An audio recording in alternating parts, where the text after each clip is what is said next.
মা বোন যারা এসেছেন চরিত্র সংশোধন করবেন। স্বামী বাইরে গেলে নিজেকে হেফাজত করে রাখা।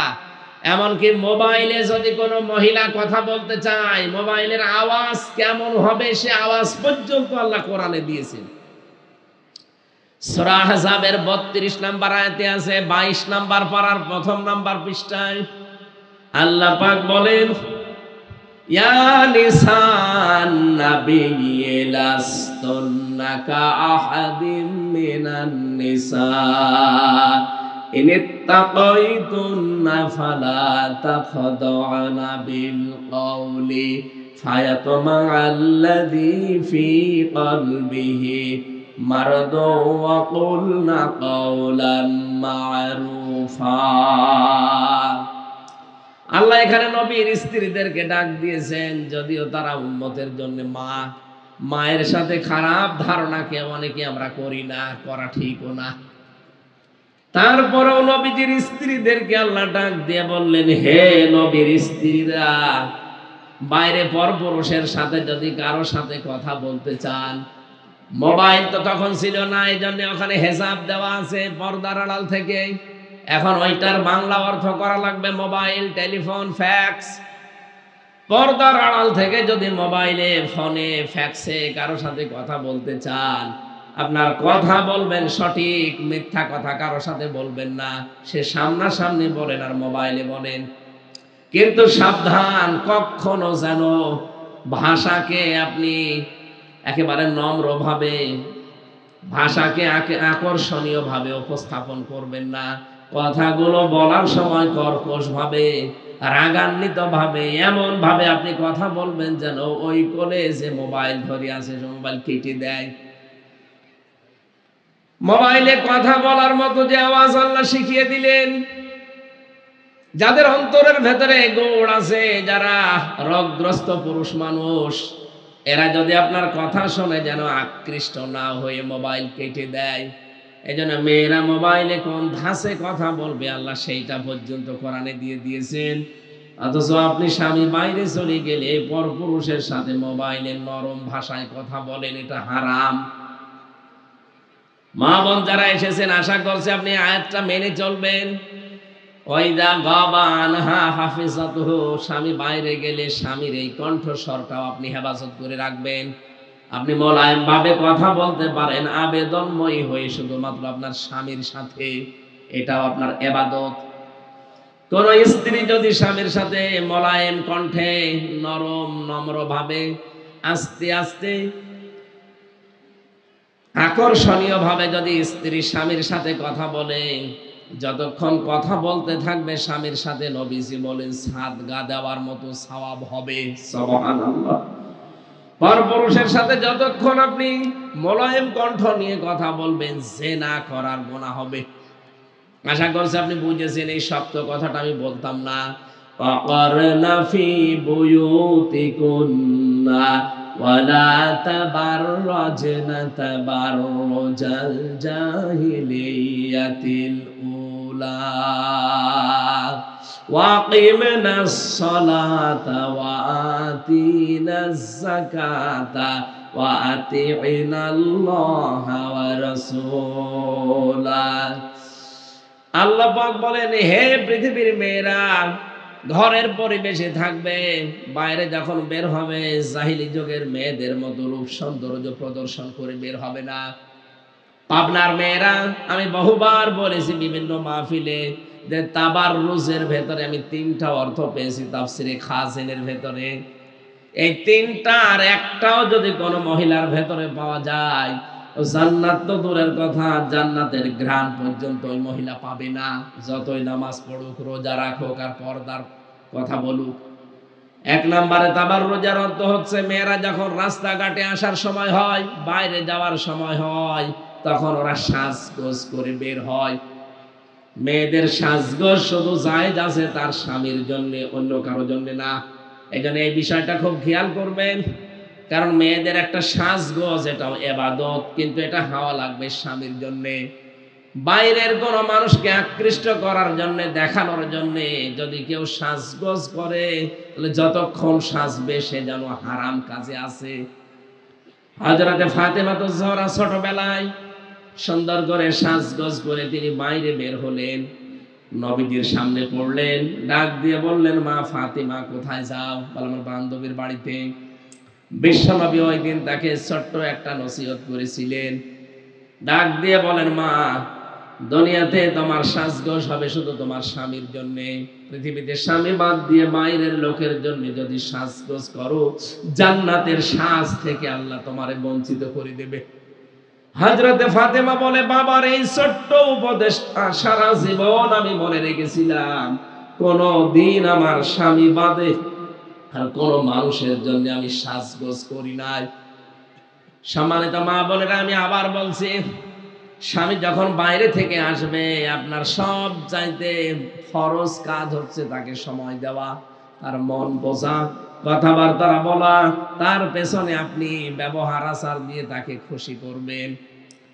দুইজন এই সময় যদি হাসি খুশির চলে, দাঁতও বের হয়ে যায়, সেই কয়টা দাঁত বের হবে তিরমিজি শরীফের হাদিস, ওই কয়টা নফল হজের সওয়াব হবে। সুবহানাল্লাহ।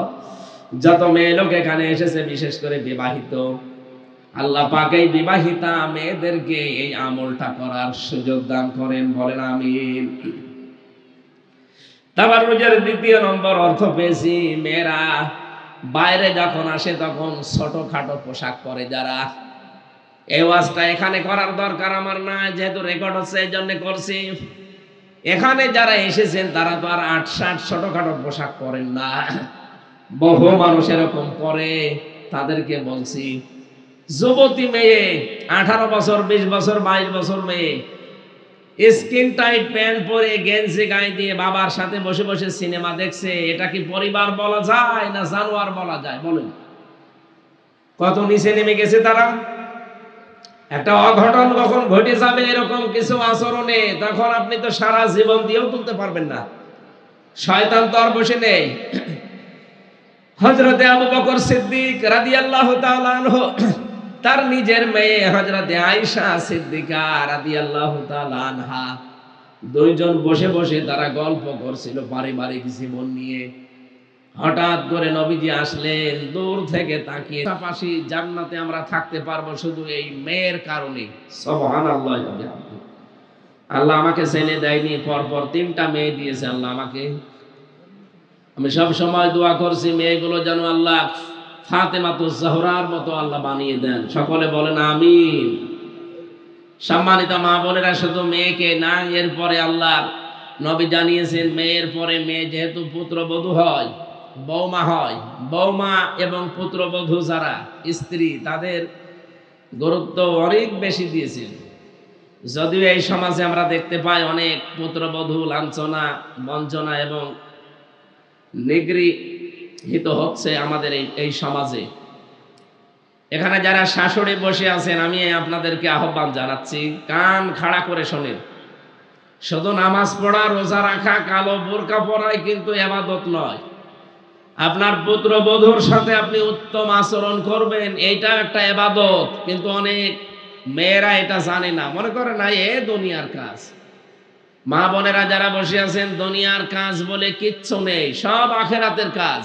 আপনি এখান থেকে যা তৈরি করবেন, যা পাঠাবেন, এইটা দিয়ে আপনার আখেরাত তৈরি হবে। হযরতে মুহাম্মদ রাসূলুল্লাহ সাল্লাল্লাহু আলাইহি সাল্লাম মিরাজে গিয়ে দেখলেন, জিবরাইলকে ডাক দিয়ে বললেন যে এই যে ফেরেশতারা বসে আছে, 1 তলা 2 তলা 1.5 তলা গেথে, আর কিছু করে না কেন? ফেরেশতা ডাক দিয়ে বলেন, হে রাসূল, দুনিয়াতে আপনার আঞ্জাম দিত, আগে ভালো কাজ তারা করত, এখন আর করে না। আগে যখন সুবহানাল্লাহ, আলহামদুলিল্লাহ, আল্লাহু আকবার, লা ইলাহা ইল্লাল্লাহ, মানুষের সাথে হাসি মুখে কথা বলা, এটাও ইবাদত। এরকম কাজ কারবারে যারা ছিল, তখন ফেরেশতাদের হাতে ইট, বালি, খোয়া এগুলো আসতো। জান্নাতের ইট হচ্ছে স্বর্ণের, রূপার, এইগুলো কোন হাতে আসার কারণে তারা বানিয়েছিল জান্নাতের বিভিন্ন স্তর। ওই মানুষগুলো এখন ভালো কাজ করা ছেড়ে দিয়েছে, এখন হাতে আর এগুলো আসে না, ফেরেশতারা বসে আছে এইভাবে। মা বোন যারা এসেছেন, আপনারা আশা করছি শুনতে পাচ্ছেন, খুব ভালো করে খেয়াল করেন। সত্যিই যদি ফেরেশতারা 1 তলা গাঁথার পরে আর আর একতলার ছাদ এখনো দেওয়া যায়নি, ও পর্যন্ত আছে। এই অবস্থায় যদি আপনার মরণ হয়, আপনি যদি আর নেকির কাজ করতে না পারেন, কারণ মরণের পরে আর কোনো ভালো কাজ করা যাবে না। জীবন যতদিন আছে এতদিনের ভেতরে যা পারবেন এইটাই শেষ। এইটা নিয়ে যদি জান্নাতে আপনি প্রবেশ করলেন, একতলা হয়েছে কিন্তু জানালা দরজা এখনো দেওয়া হয়নি, কিন্তু এরকম জান্নাতে আপনি থাকতে পারবেন। এখানে আমাদের উচিত, আমরা যদি বুদ্ধিমান দাবি করি, আল কাজ্জিসু মান দানা নাফসাহু ওয়া আমিলা লিমা বাদাল মাউতি ওয়াল আজিজু মান আতবা'a নাফসাহু হাওয়াহা ওয়া তামান্না আলাল্লাহ। রাওয়াহু তিরমিজি। বিশ্বনবী জানিয়েছেন, বুদ্ধিমান নারী পুরুষ তো ওইটা যে আখিরাতের জন্য কাজ করে আর আল্লাহর উপরে ভরসা করে। সবচাইতে নাফরমান আহাম্মক ওই লোকটা, যে লোকটা আখিরাতের জন্য কোনো কাজ কারবার নেই, আন্দাজে ভরসা করে আমার আল্লাহর উপরে। এই জন্য আমাদের উচিত হবে, আমরা কাজকর্ম জান্নাতের জন্য করার পরে ভরসা করব আল্লাহর প্রতি। সম্মানিতা মা বোনেরা, বিশেষ করে আমি শাশুড়িদেরকে বলছি, আজ হাজারো পরিবারে পুত্রবধূ অশান্তিতে আছে, শুধু শাশুড়ির ছোট মন। এই কারণে সন্তান আমরা যারা আছি, আমরা তো বাইরে থাকি, হয়তো সবকিছু পারি না দেখতে, সময় দিতে পারি না, কিন্তু যার কাছে রেখে যাওয়া হয়, এই শাশুড়ি রক্ষকের জায়গায় যদি ভক্ষক হয়, এই চরিত্রের অধিকারী যারা আছেন, আপনি যতই নামাজ পড়েন, রোজা রাখেন, কালো বোরকা পরেন, আপনার জীবনের কিচ্ছু কবুল হবে না। পাখা থাকলে তো একটু বাতাস দিতেন। দেন যা দেবেন দেন। এই জন্য পুত্রবধূ যারা, যেহেতু অন্যের মেয়ে আপনার বাড়িতে এসেছে, নিজের মেয়ের মতো আচরণ করা লাগবে। এটা একটা ইবাদত। এই ইবাদতটা হাজারো পরিবারে নেই। এই জন্য বহু পুত্রবধূ মনে হয় জাহান্নামের ভেতরে আছে পরিবারে, এরা মানসিক রোগী হয়ে যায়। বহু মেয়ে লোক মেসেজ দেয় আমাদের মোবাইলে যে একটু শাশুড়িদেরকে বলতে পারেন না, এরা কি মানুষ না দজ্জাল। সম্মানিত মা বোনেরা, যেই মহিলারা এরকম মেসেজ দেয়, তারা কোন জাহান্নামে আছে আপনি বলেন? এই জন্য আশা করছি আপনাদের আচরণ এরকম যেন না হয়। 3 নম্বরে আপনাদের সম্মান দিয়েছেন নবীজি, শুধু স্ত্রী হিসাবে নয়, দাগ দিয়ে জানিয়েছেন মা এই পৃথিবীর সর্বশ্রেষ্ঠ নিয়ামত। আল্লাহর পরে আল্লাহ যাদের স্থান দিয়েছেন, তার নাম দিয়েছেন মা। وَقَضَىٰ رَبُّكَ أَلَّا تَعْبُدُوا إِلَّا إِيَّاهُ وَبِالْوَالِدَيْنِ إِحْسَانًا। আমি আল্লাহর ইবাদত করার পরে আমি নির্দেশ দিলাম, মা বাবা যাদের আছে তাদের সাথে যেন ভালো ব্যবহার করা হয়। কোথায় ছিলেন আপনারা? কোথায় তুলে দিয়েছে আল্লাহ নিজে বিশ্বনবীর মাধ্যমে।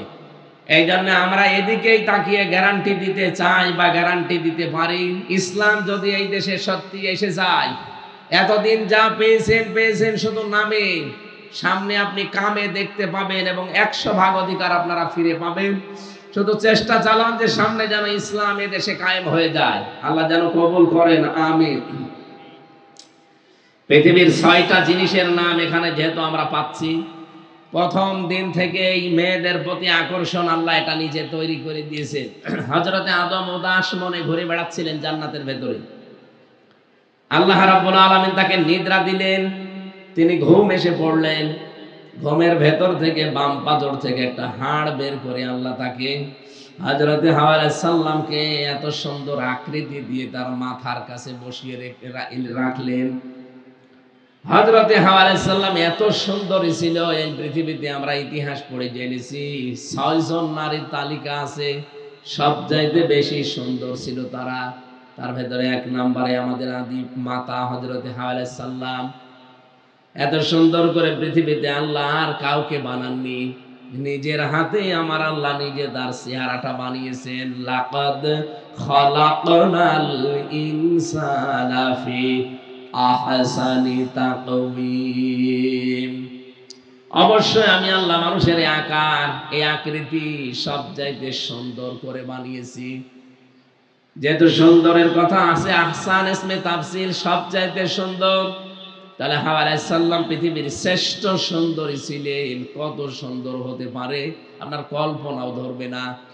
আজ দুনিয়ায় যারা বিশ্ব সুন্দরীর তালিকায় নাম চায় তাদের চাইতে মনে করবেন যে 100 ভাগ সুন্দরী ছিলেন, 100 ভাগ। হযরতে হাওয়াকে মাথার কাছে দেখার পরে আদম আলাইহিস সালাম জিজ্ঞাসা করলেন, মা আনতি, কি আপনি? কে আপনি বলেননি, কারণ ওখানে তো কোনো মানুষই নেই, বলবে কি করে? তিনি বলেছিলেন কি আপনি, আপনি কি জিনিস? হযরতে হাওয়া ডাক দিয়ে বললেন, আমি কি জিনিস মানে আমি একজন মহিলা, একজন নারী। কি কাজ আপনার? মেয়েটি ডাক দিয়ে বলেছিল, আমার কাজ লিতাসকুনু ইলাইহা, আপনার কাছে আমি বসবাস করব, আমি আপনার সাথে থাকতে চাই। হযরতে আদম আলাইহিস সালাম বললেন, আমি তো রাজি আছি। আল্লাহ বলেন, না, এই হাওয়াকে নিয়ে থাকতে হলে শুধু রাজি হলে হবে না, বিয়ে করা লাগবে। হযরতে আদম বলে, আল্লাহ আমি রাজি আছি। আল্লাহ পাক বলেন, রাজি হলে হবে না, দেন মোহর দেওয়া লাগবে। এখানে দুইটা জিনিস পেলাম। বিয়ে করতে পুরুষ মানুষ রাজি হলেই হচ্ছে না, এক নম্বরে আপনাকে দেন মোহর ঠিক করা লাগবে। দেন মোহর ছাড়া বিয়ে কিন্তু শুদ্ধ হবে না। বাস্তবে বহুত বিধান আমরা পেয়েছি দুনিয়াতে আল্লাহর। এই যে নামাজ, রোজা, কোন মানুষ যদি এসে আমাকে বলে যে হামজা সাহেব এতদিন আমি নামাজ পড়লাম, রোজা রাখলাম, আমার শরীরে আর কভার করে না, আমার শরীরে আর সাপোর্ট দেয় না, আমি আর পারি না নামাজে রোজায়, আপনি আমার মাফ করে দেন। আমি যদি বলি ঠিক আছে জেলা আমির সাহেব আমি আপনাকে মাফ করে দিলাম, এটা মাফ হবে না, কারণ বিধান আমি দেইনি, বিধান আল্লাহ দিয়েছেন। এই জন্য দেনমোহরের টাকা যে স্বামীগুলো মাফ চেয়ে নেয়, আর আপনারা আবেগে পড়ে ওই সময় লজ্জার খাতিরে যদি মাফ করেও দিয়ে থাকেন, এটা মাফ হয়নি, ওটা ফেরত দেওয়া লাগবে আপনাকে। ওটা আপনার সম্ভ্রম, ইজ্জত, এর মূল্য আল্লাহ নির্ধারণ করে দিয়েছেন। এই জন্য এটা যেহেতু রেকর্ড হচ্ছে, হাজারো স্বামী রাতের বেলায় আসবে, ওই স্বামীরা আমি ধরবো তাদেরকে, যে মানুষগুলো দেনমোহর না দিয়ে সংসার করছে। আর আপনি যদি বলেন যে মাফ করে দিলাম, যেহেতু আপনি এর মালিক না, মালিক তো সরাসরি আল্লাহ, আপনাকে আল্লাহ শুধু আদেশ দিয়েছেন। এই জন্য নামাজের আদেশ যেমন আমি মাফ করে দিলে হয় না, দেনমোহর ও স্ত্রী মাফ করে দিলে হবে না, এটা দেওয়া লাগবে, তারপরে মাফ হবে। আমি সামনে রাত্রে বেলা অন্তত আপনার স্বামীরা আসলে তাদেরকে এটা বোঝাবো। আর আপনারা যারা মাফ করেছেন, যেহেতু মাফ হয়নি, আজকে বাড়ি যেয়ে বলবেন বাসর রাতে হয়তো লজ্জার খাতিরে মাফ করে দিয়েছিলাম, ওটা আসলে মন থেকে করিনি, আমার টাকা ফেরত দাও। আপনারা বলবেন, অবশ্যই তারা দিতে বাধ্য, নয়তো তাদের নামাজও হবে না, ফরজ যে ইবাদত বন্দেগী সব মাঠে মারা যাবে। সম্মানিত মা বোনেরা, হযরত আদম আলাইহিস সালাম বললেন, ঠিক আছে আমি বিয়েতে রাজি আছি, দেনমোহর আমার হাতে নেই। আল্লাহ বললেন, আমার নবী আছে, শেষ নবী, সর্বশ্রেষ্ঠ নবী, আখেরি নবী মুহাম্মদ রাসূলুল্লাহ সাল্লাল্লাহু আলাইহি সাল্লাম, তার প্রতি 10 বার দরুদ পড়ো, এইটাই দেনমোহর হিসাবে আমি মেনে নিলাম। বিয়ে হয়ে গেল, বাড়িতে আছে। হযরত আদম আলাইহিস সালামের প্রতি এই যে আকর্ষণ তৈরি করে দিয়েছিলেন নারীর প্রতি আমার আল্লাহ, সেই সর্বপ্রথম দিন থেকে আজ পর্যন্ত এটা চলছে, কিয়ামত পর্যন্ত চলবে। এটাকে পরিমিত ব্যবহার করার জন্য আল্লাহ গুরুত্বপূর্ণ বিধান দিয়েছেন, পর্দা। এই জন্য আপনারা যারা এসেছেন, শয়তানের আমরা টার্গেট পড়েছিলাম তাফসিরে, শয়তানের কি কি টার্গেট থাকে। এই পৃথিবীতে শয়তানের সবচাইতে বড় টার্গেট হচ্ছে সে যৌনতা ছড়াতে ভালোবাসে, উলঙ্গপনা এটা ভালোবাসে শয়তান। এই জন্য জান্নাত থেকে শয়তান আদম এবং হাওয়াকে বের করে দেবে, এটা তার প্রথম টার্গেট ছিল না। তার প্রথম মূল টার্গেট ছিল কি করে তাদের লজ্জাস্থান উন্মুক্ত করা যায়। ওইটা দেওয়ার দরকার নেই, এটা দিন, এটা সরান, এটা সরান, এটা লাগবে না ভাই, গলা বসে যাবে, জানতে না, এদিকে দিন দরকার যেন হালকা বাতাস দিন, আমার ঘামটা যেন না বসে।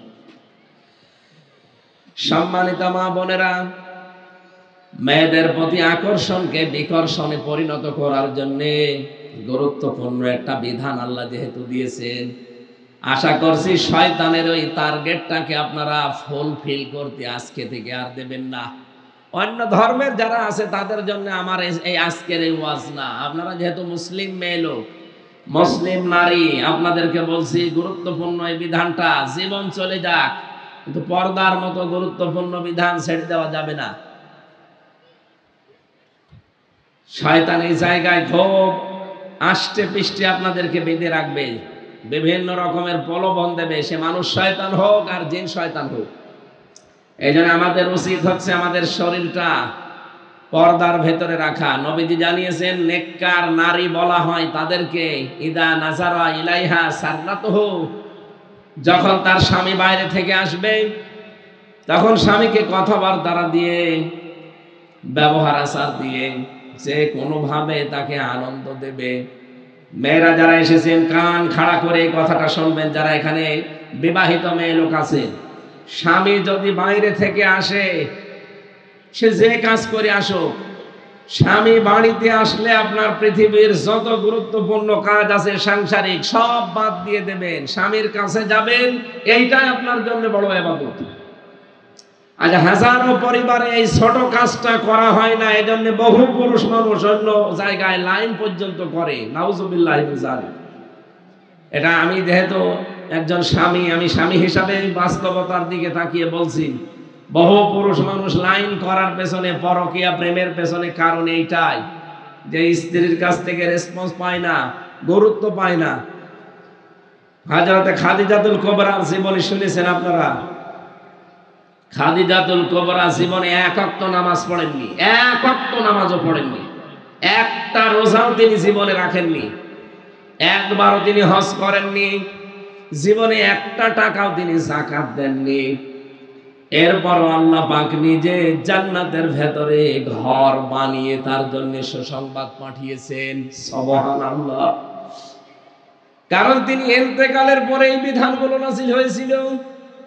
ও পাবনার মা বোনেরা, ভালো করে কান খাড়া করেন। জীবনে মহিলা কোনোদিন নামাজ পড়লেন না, রোজা রাখলেন না, দান করলেন না, সাদকা করলেন না, যাকাত দিলেন না, হজ করলেন না, অথচ এই মহিলাকে আল্লাহ জান্নাতে ঘর বানিয়ে তার জন্য সুসংবাদ পাঠিয়েছেন একটাই মাত্র কারণে, আতাইনু আলা দীনি যাওজাতিহা।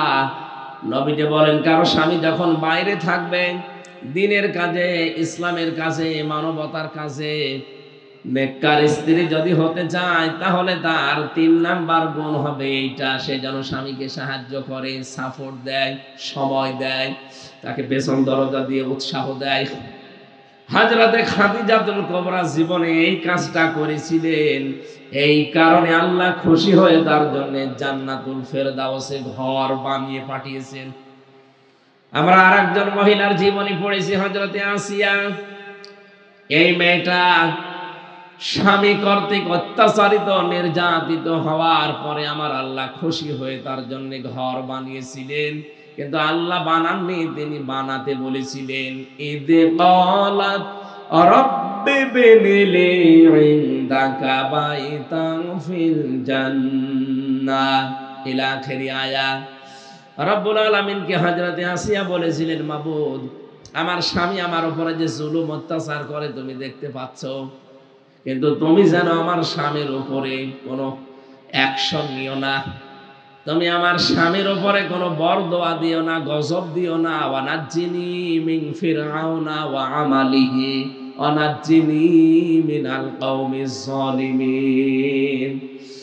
আমার স্বামী আমার উপরে যে অত্যাচার করে, আমার উপরে যে জুলুমের স্টিম রোলার চালাচ্ছে, আমার হাতের ভেতরে ব্রেক লাগিয়েছে, আমার পায়ের ভেতরে ব্রেক লাগিয়েছে, মাথার উপরে গরম তেল ঢেলে দিচ্ছে, এই ভয়ঙ্কর দৃশ্য দেখে আল্লাহ তুমি যেন রেগে যেও না, আমার স্বামীর উপরে গজব দিও না। তোমাকে আমি বলছি আল্লাহ, তুমি আমার স্বামীর এই অত্যাচার থেকে আমাকে বাঁচাও, আর আমার জন্য জান্নাতের ভেতরে একটা ঘর তুমি বানিয়ে দাও, যেখানে বসে বসে তোমাকে সরাসরি দেখা যায়। সুবহানাল্লাহ। মা বোনেরা, এই 2 জন মহিলার জীবনে আমি পড়েছি, একজন স্বামীর অত্যাচারে অত্যাচারিত হওয়ার পরে জান্নাতে তিনি ঘর পেয়েছেন, আর একজন স্বামীকে সাপোর্ট দেওয়ার কারণে, একজন স্বামীকে সময় দেওয়ার কারণে, উৎসাহ দেওয়ার কারণে আল্লাহ তাকে জান্নাতে ঘর বানিয়ে পাঠিয়েছেন। এই জন্য শুধু নামাজ পড়া রোজা রাখার কালো বোরকা পরাই মনে করবেন না এটাই হয়ে গেছে জান্নাত পাওয়ার মাধ্যম। না, আপনাকে অবশ্যই স্বামীর সাপোর্ট করা লাগবে, সে যদি দ্বীনের কাজে থাকে, মানবতার কাজে থাকে।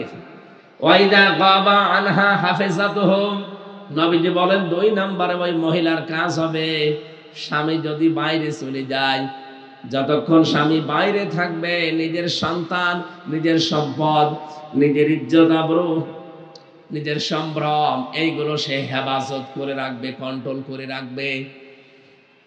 হাজারো মহিলাকে পরিবারে এইটা পাওয়া যায় না। স্বামী এত কষ্ট করে বাইরের দেশ থেকে টাকা পাঠায়, স্ত্রীদের টাকা কখন পরে নবীজির চেহারা লাল হয়ে গেছে। হযরতে আয়েশা জিজ্ঞাসা করেন স্বামী কি হয়েছে? নবীজি বললেন দেখো, তুমি যখন আবু বকর সিদ্দিক, তার মানে তোমার বাবা, এর সাথে যখন কথা বলছিলে আমি দেখতে পেয়েছি শয়তান যেন তোমাদের 2 জনের মাঝখানে বসে ধোঁকা দিচ্ছে, অক্রমন্ত্রণা দেওয়ার জন্য, প্রতারণা করার জন্য, পরচিত করার জন্য চেষ্টা ছিল। মা বোনেরা আপনি খেয়াল করে বলেন তো, যে 2 জনের নাম বললাম 2 জনই জান্নাতি। হযরতে আবু বকর তো জিন্দা অবস্থায় জান্নাতের সার্টিফিকেট হাতে পেয়ে গেছেন। তার মেয়ে নবীজির স্ত্রী, যার জন্য 13টা আয়াত নাযিল হয়েছে তার চরিত্রের গ্যারান্টি দিয়ে। হযরতে আয়েশা সিদ্দিকার চরিত্রের গ্যারান্টি দিয়ে আল্লাহ 13টা আয়াত কোরআনে নাযিল করেছেন। এত পবিত্র মহিলা ছিল। এই মানুষ তার বাবার সাথে বসে গল্প করলে যদি শয়তান প্ররোচনা দিতে পারে, ক্রমন্ত্রণা দিতে পারে, পরচিত করতে পারে। আমরা আজ যারা যুবতী মেয়ে স্কিন টাইট প্যান্ট পরিয়ে গেঞ্জি গায়ে দিয়ে পাশে বসিয়ে উলঙ্গ অর্ধ উলঙ্গ সিনেমা দেখেন, আপনি কোথায় নেমে গেছেন আপনি টের পেয়েছেন। শয়তান চিন্তা করে আমার আর শয়তানি করার দরকার নেই, এখানেই বড় শয়তান আছে। এজন্য আমরা সাবধান, ছোটখাটো পোশাক পরা যাবে না। চস পায়জামা যারা পরেন মেয়েরা, এটা হারাম। মেয়েদের জন্য চস পায়জামা পরা জায়েজ নেই। মেয়েদের পোশাক হবে ঢিলা ঢালা। আমি আশা করব আপনারা এখন থেকে শাড়ি পরা বাদ দিয়ে দেবেন, সালোয়ার কামিজ বানাবেন। হাত পর্যন্ত হাতা করবেন ঢিলা, পা পর্যন্ত লম্বা করবেন, নিচে ছায়া অথবা পায়জামা পরা লাগবে, ব্লাউজ থাকবে এবং ওড়না দিয়ে মাথার চুল সহ মুখমণ্ডল বাদ দিয়ে পুরা শরীর যেন ঢেকে যায়। আমি ফাতেমাতুজ জোহরার একটা পোশাক জাদুঘরে পেয়েছিলাম মদিনায়।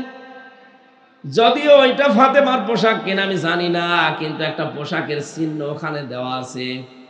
দেখলাম অনেকে লেখা আছে এটা ফাতেমার পোশাক। হাত লম্বা একেবারে হাতা পর্যন্ত। এই জন্য আপনাদের পোশাক যদি এই হয়, হঠাৎ করে যদি কারো সামনে পড়েও যান, দেখবেন পর্দার মতো ফরজ বিধান এটা নষ্ট হলো না, খেলাফ হলো না, আপনি বেঁচে গেলেন। আর শাড়ি পরা থাকলে যদি হঠাৎ আঁচলটা পড়ে যায় মাথা থেকে, যদি চুল বের হয়ে যায়, পর পুরুষ যত চুল দেখবে অতগুলো গোনা আপনার আমলনামায় দেওয়া হবে। কিয়ামতের দিন প্রতিটি চুল সাপ হয়ে আপনাকে কামড় দিতে থাকবে। নাউজুবিল্লাহ। সবচাইতে বড় বিষয় ইবাদত বন্দেগী। শাড়ি পরে আপনার নামাজও হয় না ঠিক মতো।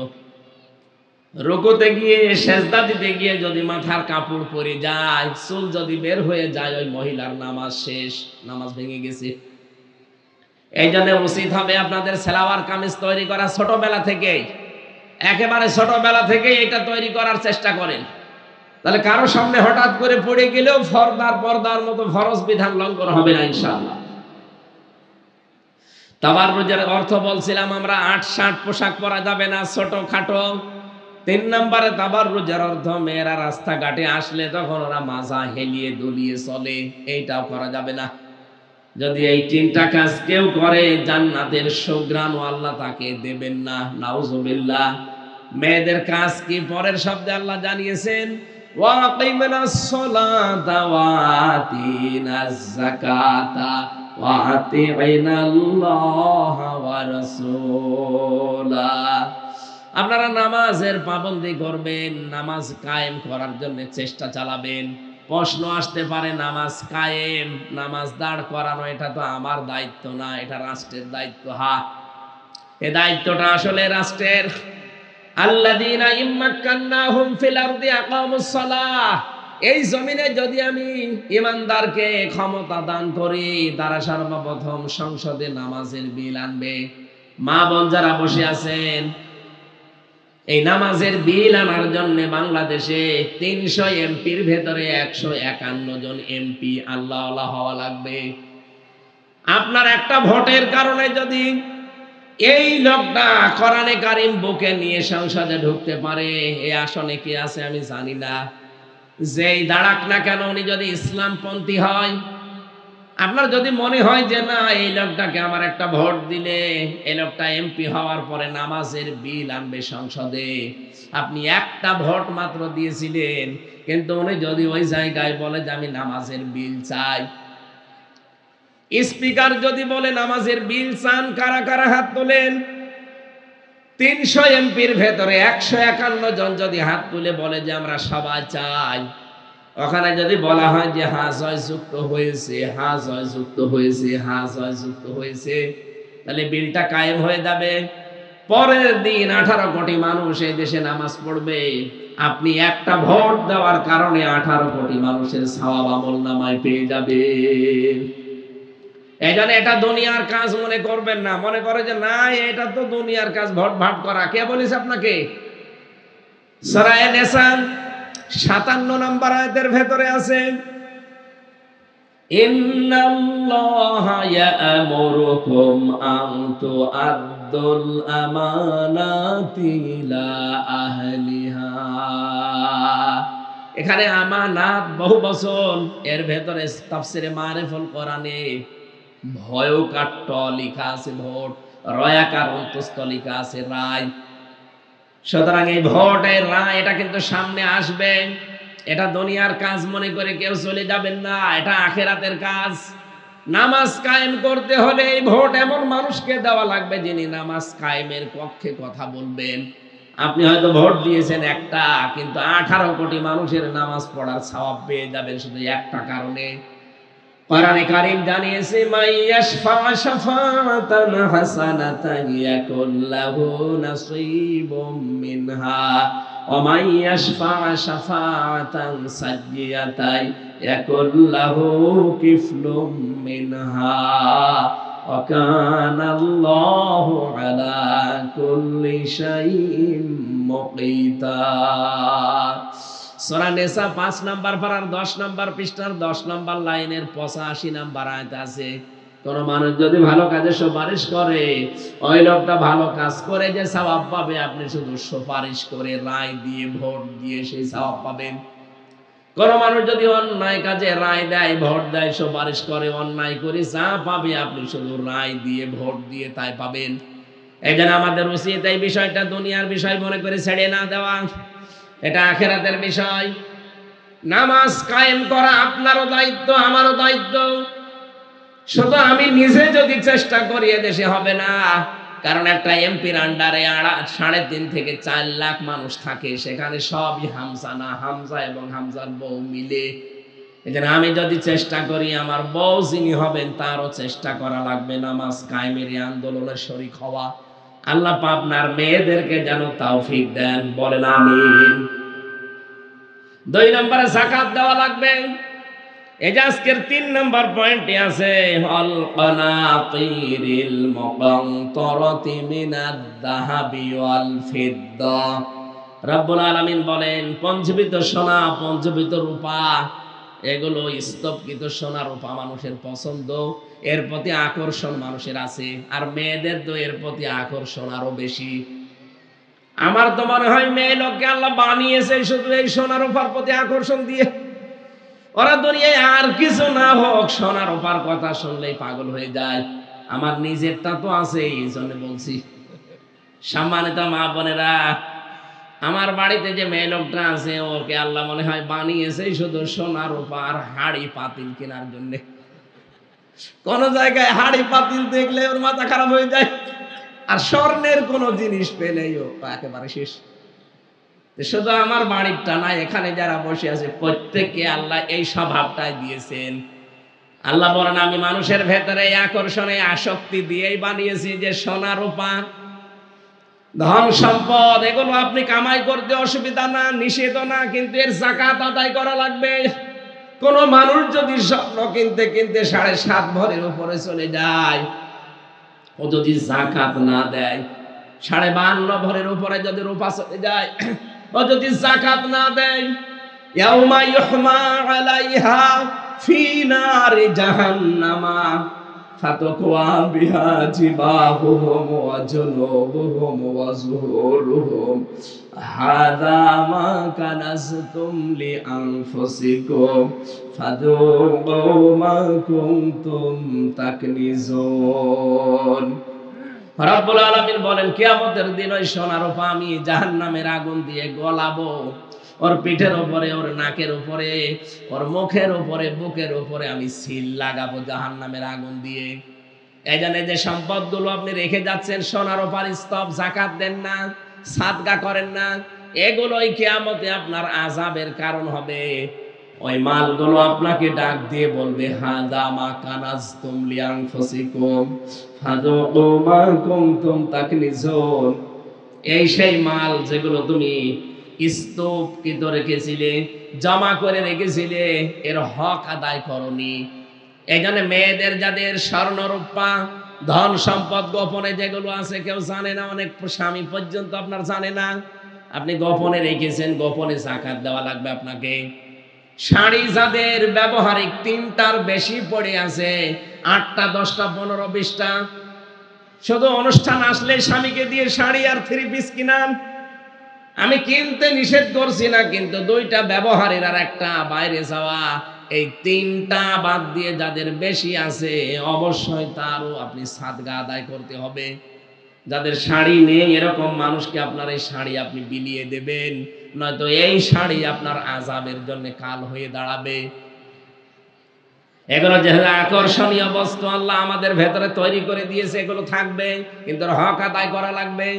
2 নম্বরে আল্লাহ দিয়েছেন আল বানিন, সন্তানাদি। এর প্রতি আকর্ষণ, ভালোবাসা, মহব্বত আমাদের আছে। মা বোন যারা এসেছেন সাবধান হবেন এই জায়গায়। কোরআনে কারিমে আল্লাহ বারবার সন্তান সম্পদ এগুলোকে ফিতনা হিসাবে উল্লেখ দিয়েছেন। ইয়া আইয়ুহাল্লাযীনা আমানু লা তুলহিকুম আমওয়ালুকুম ওয়ালা আওলাদুকুম আন যিকরিল্লাহ ومن يفعل ذلك فأولئك هم الخاسرون। রব্বুল আলামিন সূরা মুনাফিকের ভেতরে জানিয়েছেন, ঈমানদারেরা তোমরা হালাক হয়ে যেও না, ধ্বংস হয়ে যেও না সম্পদ আদি আর সন্তান আদির পেছনে থেকে। এরা যেন আল্লাহর জিকির থেকে, আল্লাহর স্মরণ থেকে, আল্লাহর আইন থেকে তোমাদেরকে গাফেল, অমনোযোগী করে না রাখে। যে ব্যক্তি এরকম করবে, সে নারী হোক পুরুষ হোক, সে ক্ষতিগ্রস্ত হবে, নাউজুবিল্লাহ। এই জন্য আমি সহ যারা এখানে এসেছি, ভাইরা বোনেরা, সবাইকে বলছি, সন্তানাদি সম্পদ আদি এগুলো যেন আমাদের কাছে আল্লাহর জিকির থেকে আমাদেরকে দূরে সরিয়ে রাখতে না পারে। আপনি এদের কারণে পেছনে থাকতে গিয়ে আল্লাহর বিধান যদি ভুলে যান, ও মা বোনেরা, আমি আমার নিজের কথাই বলি, আমি যা করেছি আজ পর্যন্ত, আমি আমার বাবা, আমার দাদা, আমার পরদাদা, এই 3 পুরুষের পরে আমি আর চিনি না। আমার বাবার নাম রিয়াজউদ্দিন, তার বাবার নাম জাহান আলী, তার বাবার নাম নমাজ আলী। উনি মাত্র 61 বছর আগে মারা গেছে। মা বোনেরা, আমি আমার ঈমান থেকে বলছি, মাত্র 61 বছর আগে যে লোকটা মারা গেল, ওই লোকটা যদি এখন কুষ্টিয়া এসে বলে যে এই 2 তলা বাড়ি আমার, এই ভিটা আমি কিনেছিলাম, আল্লাহর কসম করে বলছে আমি হামজা, তারা কিন্তু ঢুকতে দেব না বাড়িতে। বলবো কিসের নমাজ আলী আপনি, আমি আপনাকে চিনি না। অথচ কিন্তু এই ভিটা, এই জমি জায়গায় 2 তলা বাড়ি সেই বানিয়েছিল। মাত্র 61 বছর পরে এসে যদি তার নিজের জায়গায় সে উঠতে না পারে, এখানে যারা আছেন, আপনি যদি 100 বছর পরে এই পাবনায় আসেন, আপনাকে পাবনায় কেউ ঢুকতেই দেবে না। এইটাই দুনিয়া। পৃথিবীর জন্য আমরা যত পাগল, পৃথিবী কিন্তু আমাদের জন্য অত পাগল না। আপনি আমি চলে গেলে পৃথিবীর কোনো ক্ষতি হবে না, কেউ বসে থাকবে না, ঠিক যার যা জায়গায় সে কাজ করে যাবে।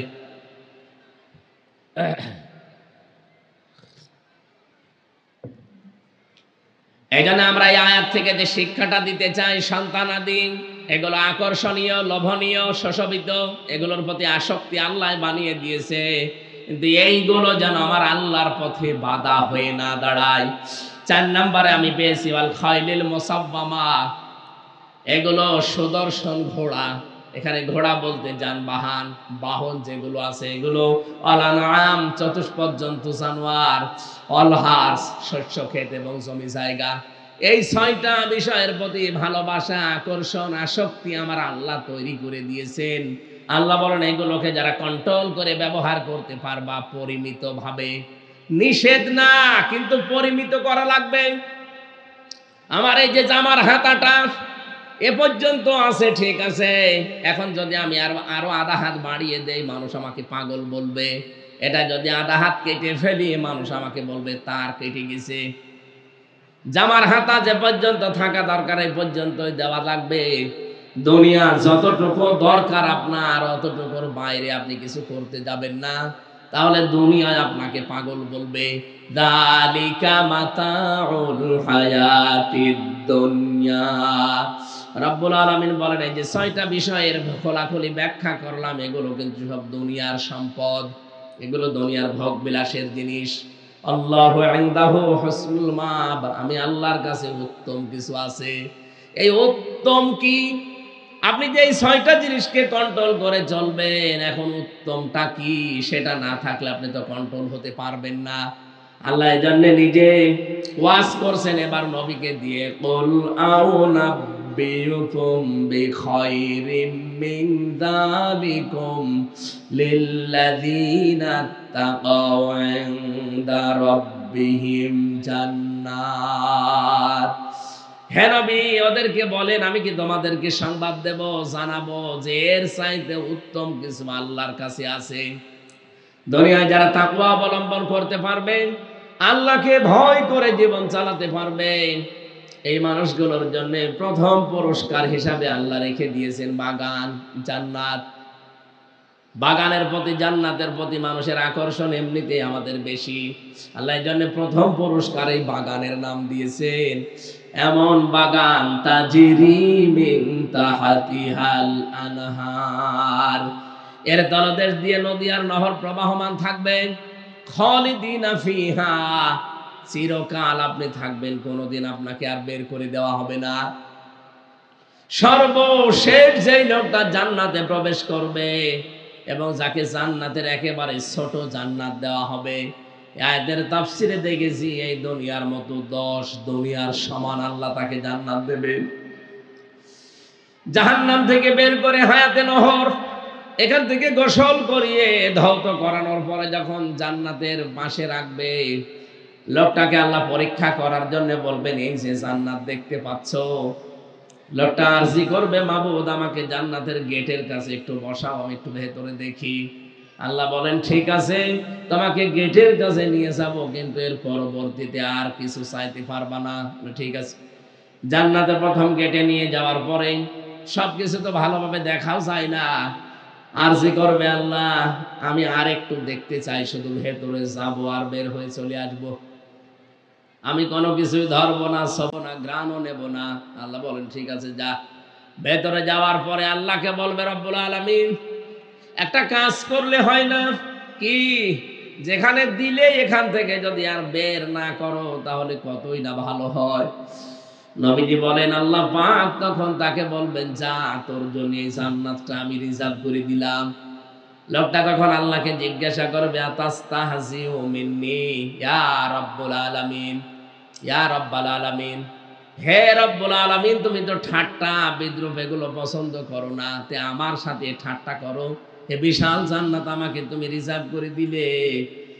নবীজি বলেন আল্লাহ পাক তার কথা শোনার পরে ওই দিন তিনি হেসে ফেলবেন। তিনি বলেন সুবহানাল্লাহ। এই জন্য আপনাকে এমন বাগান আল্লাহ জান্নাতে প্রবেশ করাবে এবং বাগানে যে তলদেশ দিয়ে নদী আর নহর প্রবাহমান থাকবে, এই পৃথিবীর পরিমাণ 10টা পৃথিবী। এটা আপনাকে বিশ্বাস আগে করা লাগবে।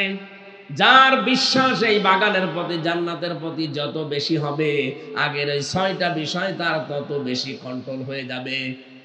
আপনি 2 দিন 5 দিন পরে ওখান থেকে বের হয়ে আসবেন না। খালিদিনা ফিহা, চিরস্থায়ী ভাবে থাকবেন। ওয়াজওয়াজুম মুতাহহারা, পবিত্র স্বামী স্ত্রী ওখানে আল্লাহ দেবেন আপনাদের আমাদের। এমন পবিত্র, এই পৃথিবীতে কিছু হলেই তো ঠোকামুখি হয়ে যায়, গন্ডগোল হয়, মনোমালিন্য হয়। জান্নাতের ভেতরে আল্লাহ এমন পবিত্র সম্পর্ক তৈরি করে দেবে যা কোনোদিন এর ফাটল ধরবে না। এবং পৃথিবীতে আমাদের নারী হোক পুরুষ হোক, সৃষ্টিগতভাবে অনেক নাপাকি শরীরের বাইরে দেখা যায়। জান্নাতে আল্লাহ এমন স্বামী স্ত্রী তৈরি করবেন যার কোনো নাপাকি বলতে কিছু নেই। রিদওয়ানুম মিনাল্লাহ, 3 নম্বরে আল্লাহ নিজে ঘোষণা দিবেন যে আমি রাজি হয়ে গেলাম তোদের উপরে। সম্মানিত মা বোনেরা, মেহমান বাড়িতে এসেছে, আপনি মেহমানকে রিসিভ করার পরে যদি মুখ গোমরা করে থাকেন, কথা বলেন না, খাবার দেওয়ার সময় যদি থালা বলেন এই নে খা, মেহমান খুশি হবে না, আরো কষ্ট পাবে। আল্লাহ বলেন আমার বাগানে জান্নাতে প্রবেশ করাবো, চিরস্থায়ীভাবে থাকতে দেব, হুর দেব, গেলমান দেব, পবিত্র স্বামী স্ত্রীর বন্ধন তৈরি করব। এতটুকুই না, সর্বশেষ আমি বলবো যা তোদের উপরে জীবনের মতো খুশি হয়ে গেলাম। এটাই জান্নাতি মানুষদের সর্বোচ্চ পুরস্কার। আল্লাহ বলেন আল্লাহু বাসীরুম বিল ইবাদ, এতটুকুই না, আমি কিন্তু আমার বান্দাদের প্রতি বড় সূক্ষ্মদর্শী। আমি আন্দাজে সিদ্ধান্ত নেব না, দেখে শুনে বুঝে তারপরে সিদ্ধান্ত নেব। এজন্য আমাদের উচিত হচ্ছে আল্লাহ যেহেতু দেখে শুনে সিদ্ধান্ত নেবেন, ওপরে বর্ণিত এই 6টা বিষয়কে সঠিকভাবে আজকে থেকে ব্যবহার করা। আর এই 3টি পুরস্কারের জন্য দুনিয়ার অনেক কিছু ছাড় দেওয়া, অনেক টাটকা শোক আপনাকে ছাড় দেওয়া লাগবে এই 3টা পুরস্কার পাওয়ার জন্য। এবার আল্লাহ 2টা গুণ দিয়েছেন 16 এবং 17 নম্বর আয়াতে। এই 2টা আয়াতে আল্লাহ বলেন 6টা গুণ আমার এই নেককার বান্দা বান্দীদের ভেতরে থাকবে, নারী পুরুষ সবার ভেতরে। তারা প্রথম গুণ অর্জন করবে, আল্লাযীনা ইয়াকুলুনা রাব্বানা ইন্নানা আমান্না। তারা মোনাজাত করে বলবে রব্বুল আলামিন আমরা ঈমান এনেছি আপনার প্রতি, ফাগফির লানা যুনুবানা, 1 নম্বরে আপনি আমাদেরকে maaf করে দেন। সম্মানিত মা বোনেরা, এই যে মাফ করা, ক্ষমা করা, এটার দায়িত্ব পৃথিবীর আল্লাহ কাউকে দেয়নি। মাফ করতে পারে শুধুমাত্র আমার আল্লাহ। ওমা ইয়াগফিরুয যুনুবা ইল্লাল্লাহ, আল্লাহ বাদে মাফ করার কেউ নেই। এই জন্য কোনো দরগার কাছে, কোনো দুর্গার কাছে, কোনো মাজারের কাছে, কোনো পীরের কাছে, কারো কাছে যাবেন না। আর আপনি মহিলা, আপনি যাবেন কেন? আপনার সবচাইতে বড় শিক্ষক, সবচাইতে বড় পীর, সবচাইতে বড় উস্তাদ হচ্ছে আপনার স্বামী। স্বামী যদি না জানে তাহলে আপনার বড় ভাই, বড় ভাই যদি না জানে তাহলে আপনার ছেলে, এরপর আপনার বাবা হচ্ছে আপনার বড় শিক্ষক। যেটা জানেন না বাবার কাছে জানবেন, যেটা জানেন না বড় ভাইয়ের কাছে জানবেন, যেটা জানেন না স্বামীর কাছে জানবেন, যেটা জানেন না বড় ছেলের কাছে জানবেন। এর বাইরে আপনার কোনো পীর নেই। পীর মানে উস্তাদ। যেটা জানেন না এই 4 জন উস্তাদের কাছে আপনি জেনে নেবেন। সর্বোপরি যেখানে লেখাপড়া করেন ওই উস্তাদের কাছে পর্দার সহিত জেনে নেবেন। এর বাইরে আপনার কোনো জায়গা নেই। অথচ হাজারো মানুষ আজ ভণ্ড পীরের খপ্পরে পড়ে সব কিছু হারিয়ে ফেলছে। তাদের কাছে গিয়ে বলে বাবা আমারে মাফ করেন না, মাফ করার মালিক আল্লাহ শুধু নিজে। ওমা ইয়াগফিরুয যুনুবা ইল্লাল্লাহ, আল্লাহ বাদে মাফ কেউ করতে পারে? আল্লাহ বলেন না। এজন্য আমরা সাবধান, আমাদের প্রথম গুণ এইটা হবে, আমরা ক্ষমা চাইবো, মাফ চাইবো শুধু আল্লাহর কাছে। মা বোন যারা এসেছেন, আজকে থেকে, এখন থেকে একটা আমল সারা জীবন করবেন। যখন এই বসে আছেন, যখন এই সময় পান, সব সময় বলবেন আস্তাগফিরুল্লাহ, আস্তাগফিরুল্লাহ। আর একটু বেশি করে যদি বলতে পারেন বলবেন আস্তাগফিরুল্লাহ ওয়া আতুবু ইলাইহি। আর একটু বেশি বললে বলবেন আস্তাগফিরুল্লাহ আল্লাযী লা ইলাহা ইল্লা হুয়াল হাইয়্যুল কাইয়্যুম ওয়া আতুবু ইলাইহি। লা হাওলা ওয়ালা কুওয়াতা ইল্লা বিল্লাহিল আলিয়্যিল আযীম এ পর্যন্ত। একেবারে যদি কিছুই না পারেন বলবেন লা হাওলা ওয়ালা কুওয়াতা ইল্লা বিল্লাহ এ পর্যন্ত হবে। সব সময় এটা মুখে জারি রাখবেন, সব সময় এটা জারি রাখবেন মুখে। আপনি পাক থাকেন না পাক থাকেন কোনো অসুবিধা নেই। আবার বলছি, আপনি পাক থাকেন না পাক থাকেন কোনো অসুবিধা নেই, সব সময় মুখে থাকতে হবে আস্তাগফিরুল্লাহ আস্তাগফিরুল্লাহ আস্তাগফিরুল্লাহ। নবীজি বলেন এটা যদি জীবনে কন্টিনিউ করতে পারো, জীবনের অনেক অভাব আমার আল্লাহ নিজের থেকে দূর করে দেবে। অনেক চিন্তা ভাবনা আপনার জীবনকে কাহিল করে রাখে, সে চিন্তা আল্লাহ নিজে দূর করে দেবে। সুবহানাল্লাহ। ওয়াকিনা আযাবান নার।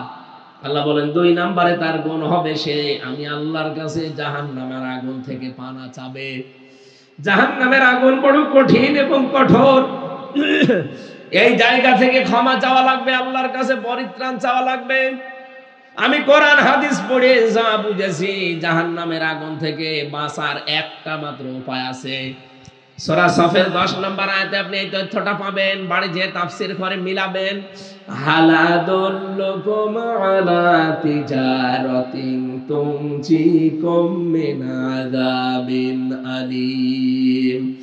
রব্বুল আলামিন বলেন আমি একটা ব্যবসার কথা বলবো, যেটা করলে জাহান্নামের আগুনে যাওয়া লাগবে না, আল্লাহ বাঁচিয়ে দেবে। সেটা আল্লাহ রাসূলের প্রতি ঈমান আনার পর তার দ্বীনকে জমিনে কায়েম করার জন্য জান আর মাল দিয়ে চেষ্টা সাধনা করা, জিহাদ করা। সুতরাং এটা শুধু পুরুষের কাজ না, মহিলাদেরও কাজ। আল্লাহর জমিনে আল্লাহর দ্বীন কায়েমের জন্য চেষ্টা করা, পরিশ্রম করা, যার যে ক্ষেত্র আছে ওই ক্ষেত্রে কাজ করা, এটা নামাজের মতো ফরজ। এটা জাহান্নাম থেকে বাঁচার জন্য একটা উপায় আছে। আপনি জাহান্নাম থেকে বাঁচতে হলে আজকেই নাম লিখাবেন যে আমি দ্বীন কায়েমের জন্য নারীর যে ক্ষেত্র আছে এই ক্ষেত্রে আমি কাজ করতে চাই। আল্লাহর কসম, আল্লাহ জাহান্নাম থেকে আপনাকে বাঁচিয়ে দেবে। শুধু বাঁচিয়েই দেবে না, ইয়াগফির লাকুম যুনুবাকুম ওয়া ইউদখিলকুম জান্নাত ইলা আখির আয়াত। আল্লাহ বলেন ওর জীবনের যত অপরাধ ছিল সবগুলো আমি আল্লাহ মাফ করে দেব। এজন্য মা বোন যারা এসেছেন এই 30 বছর 40 50 60 70 80 বছরে বহু গুনাহ করেছেন, এখন ইসলাম কায়েমের জন্য আপনার যে ক্ষেত্রটা আছে এই জায়গায় আপনি ইনভলভ হয়ে যান, এই জায়গায় আপনি সক্রিয় হয়ে যান। জীবনের পেছনের অপরাধগুলো আল্লাহ শুধু মাফ করেই শেষ করবে না, পুরাটা আল্লাহ নেকি দিয়ে পাল্টিয়ে দেবে।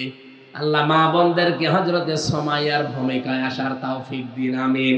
3 নম্বরে আস-সাবিরিনা ওয়াস-সাদিকিনা, ধৈর্য ধারণ করা লাগবে, সত্যবাদী হওয়া লাগবে। ওয়াল কানিতিনা, আল্লাহ রাসূলের প্রতি আনুগত্যশীল হওয়া লাগবে। ওয়াল মুনফিকিনা, সাধ্য মতো খরচ করা লাগবে, যতটুকু আপনার সাধ্যে আছে। ওয়াল মুস্তাগফিরিনা বিলা সাহার, শেষ রাতে উঠে আল্লাহর কাছে ধর্ণা দেওয়া লাগবে। এই 6টা গুণ যারা অর্জন করতে পারবে, ওই 3টা পুরস্কার তাদের জন্য জান্নাত, উত্তম স্ত্রী বা স্বামী এবং আল্লাহর সন্তুষ্টি। ওই 6টা বিষয় আল্লাহ আমাদের কাছে আসক্তি, ভালোবাসা, সশবন, আকর্ষণীয়, এগুলো যেহেতু তৈরি করে দিয়েছে, এই 6টা বিষয়কে পরিমিত ব্যবহারের মাধ্যমে 3টা পুরস্কার পাওয়ার আশায় এই 6টা গুণ অর্জন করার তৌফিক আল্লাহ সব মেয়ে লোক যারা এসেছেন সবাইকে যেন দান করেন, আমিন। বারাকাল্লাহু লানা ওয়া লাকুম ফিল কোরআনিল আযীম। মা বোনেরা যারা আমি বললাম এই মুনফিকিনা, আপনাকে খরচ করা লাগবে। আর খরচের জায়গা কোরআনের অনুষ্ঠান, এর চাইতে উত্তম জায়গা আর দুনিয়ায় নেই। এইজন্য যার যতটুকু সামর্থ্য আছে আপনি একটা নিয়ত করে, একটা রোগে আছেন, একটা বিপদে আছেন, এই নিয়ত করে যতটুকু পারেন মেয়েরা যারা যাচ্ছে তাদের কাছে আপনি দিয়ে দেন। আপনার এই আশা করছি আল্লাহ পূরণ করবেন এবং এই বিপদ থেকে উদ্ধার করবেন। আমি মেয়েদের জন্য জেলখানায় বসে বসে কিতাব লিখেছিলাম, দাম্পত্য জীবনের